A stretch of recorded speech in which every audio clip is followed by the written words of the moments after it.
Hi guys, welcome back to my channel. This is Lipstick Mama Vlog, Buhay Probinsya.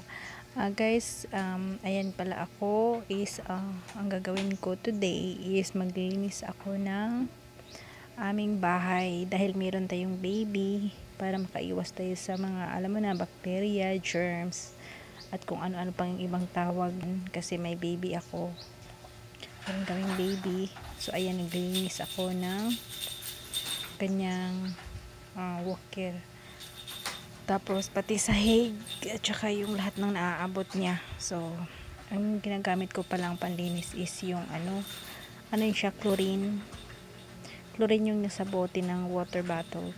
Nilagay ko dyan yung chlorine, tinunaw ko siya with init na tubig, yung hot water.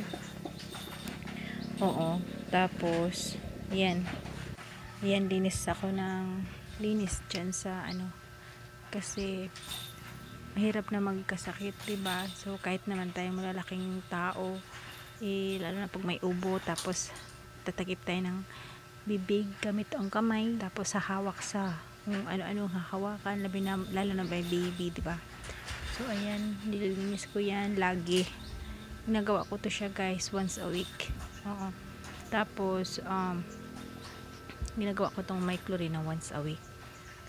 Then lahat yan, sala namin, ito sa sala, kwarto, at saka sa lahat ng naaabot ni baby, kasi hindi pa naman siya naglalakad, nag-walker pa lang siya kasi 10 months pa lang siya So ayan, pasensya na kayo sa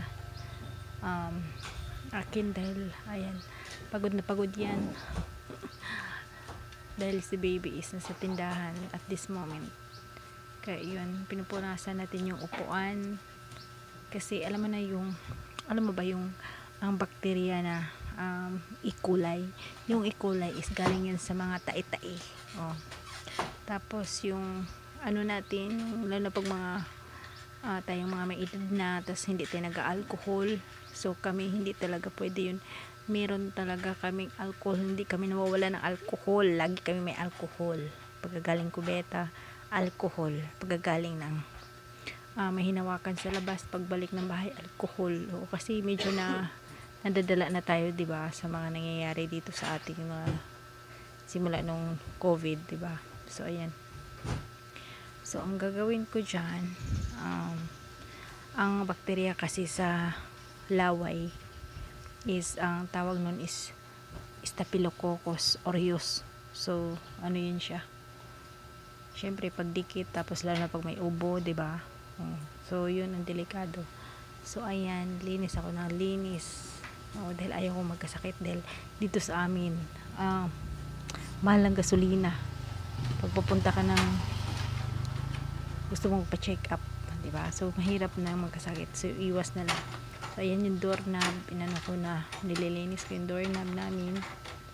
Pagkatapos ng doorknob namin is yung naman yung sahig. Lahat ng hahawakan ni baby at saka nahahawakan namin, so talagang nililinis ko yan.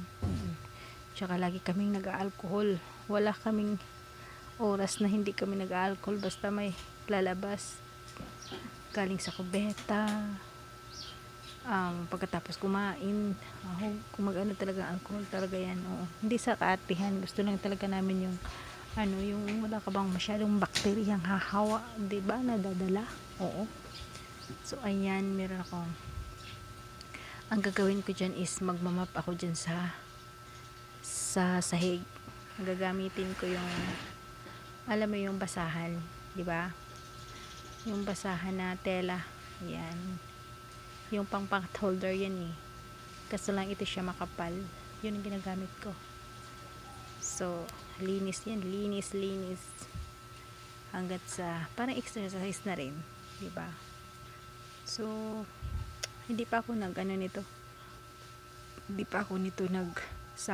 magsasaing pa lang. Pagkatapos wala ito maghugas ng hugasan namin. Tapos iyan, linis to the max. Tapos nito, maligo ako kasi schedule ko na naman sa tindahan dahil si Mr. naman ang magpapakain sa mga baboy. Oh, 'di ba? So busy ang life ng isang mother. So ayan guys, nililinis ko yung pinag-uurong ko yung mga dapat iurong kasi si baby dyan nag-ano eh, yan ang pwesto niya pag nanonood ng TV, yan ang pwesto niya pag nanonood ng cellphone kasi yung ano, yung nakita mo yung parang box sa gilid, likod ng bag, yan, ano yan, lagayan namin yan ng patungan ng cellphone yan. Oo, ilagay ko lang siya sa tripod tapos papatong ko dyan yung cellphone. So ayan, urong to the max. Pasensya na may motor. Urong to the max kasi kailangan linis natin ang lahat ng mga alikabok na aalikabok. So si baby dyan ko siya inaano, pwesto niya yun. Tapos pag nilapag namin yung ano, lapag na parang makahiga-higa siya dyan din. So talagang kailangan linisin. So ayan naman, pupunta naman ako sa hallway namin. Papunta yan ng kabilang kwarto at saka sa kusina. Sa kusina yan pupunta at saka sa kabilang kwarto. Yung likod ng walker na yan is kwarto yan ng aking dalaga.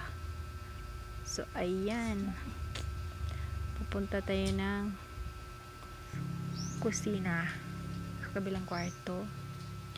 And then after nyan is sa ano naman, sa labas naman. So ayan, tapos na ako guys. Salamat sa inyong panonood. By the way,